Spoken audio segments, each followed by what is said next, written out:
Our story begins with the city of Mecca. It is said that when Adam and Eve were first expelled from paradise, the two were separated, with Eve having landed near the city of Mecca and Adam having landed somewhere in the Far East.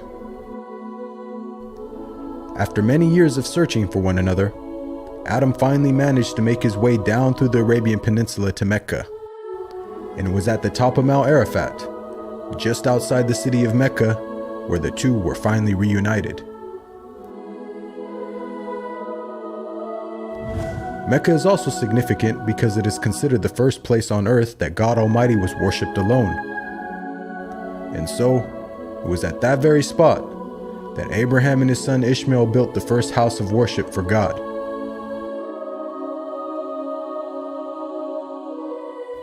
In honor of this, God Almighty had built in the heavens a similar structure for the angels. And it is said that every day, 70,000 angels come to that building to perform their prayers and then leave, intending never to return again.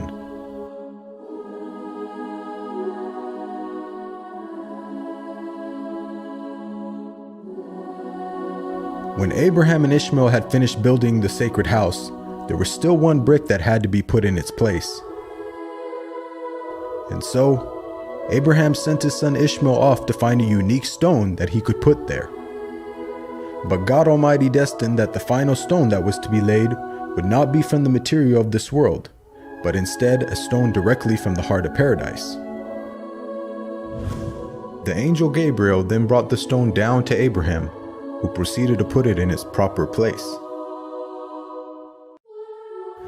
It is said that when the stone first came down, it was a pure white color.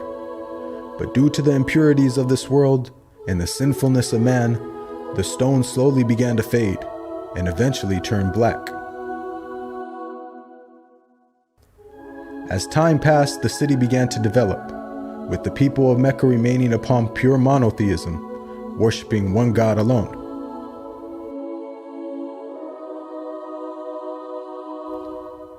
This despite the fact that their neighbors in Egypt, Mesopotamia, and the Levant had been practicing paganism for centuries.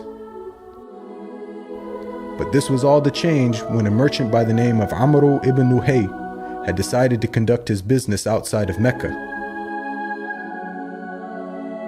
Amr then proceeded to journey northwards until he reached the lands of Levant. There, Amr would witness for the first time things like modern architecture, advanced literature, and of course, the practice of paganism. Amr was so impressed by all that he had seen that before leaving, he asked if he could take one of the idols back home with him. The people agreed, and so Amr took the idol and placed it along with the other goods and merchandise in his caravan.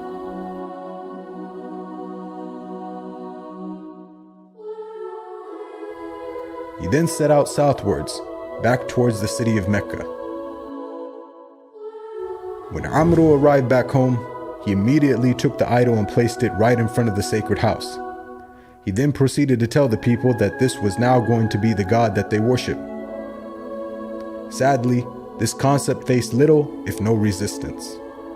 And as time passed, the people began to worship more and more different idols, until it is said by the end of the 6th century, there were over 360 different idols surrounding the sacred house in Mecca.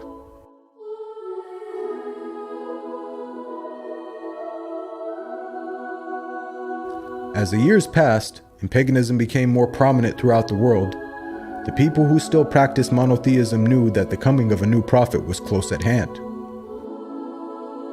And so, either through deductive reasoning or through interpretation of their holy text, many had concluded that the Arabian Peninsula was the most probable place God would send his new prophet. For at the time, the Roman Empire and the Persian Empire had extremely repressive governments and were hostile towards any type of rebellion, be it ideologically or politically. While the Arabian Peninsula, on the other hand, though also deeply mired in paganism, was a land ruled by tribal law and never had a real central government. As time went by, It appears that more and more people began to move down to the Arabian Peninsula to await the coming of the next prophet. And so, in the very land in which man first worshipped his Creator, and where Abraham built the first house of worship for God alone, it was there where God had destined his last and final messenger would emerge.